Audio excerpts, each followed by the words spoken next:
কে বীরভদ্র? বীরভদ্র, হ্যাঁ বীরভদ্র করেছে, ওর চারা চামড়াও করেছে।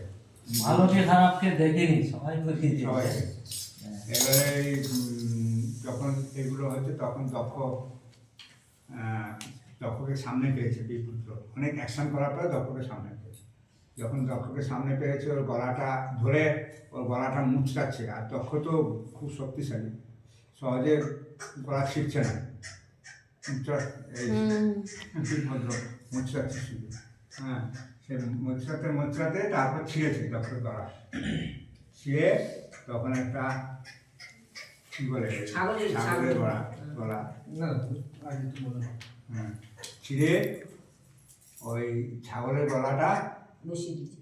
কি বলে ওটা, কি বলে ঘরের মধ্যে এখানে একটু কাহিনী আছে। তখন বলছো তখন যখন বীরভদ্র যখন এসে কি বলে এই মহাদেবের হ্যাঁ দক্ষ দক্ষ যখন দক্ষর গলাটাকে ছিঁড়ে দিল, তখন তখন স্ত্রী পতি এসে তখন সেই বীরভদ্রের কাছে অনেক হাত জোর করে ই করেছিল যে না আমার স্বামীকে মেরো না, হত্যা করো না। পত্নী পত্নী এসে তখন বলছিল, তখন সে তাও শোনেনি, বলে আমার বাবুকে যখন মানে আনা হয়নি, শিবকে যখন এখানে আনা হয়নি, এখানে কিছু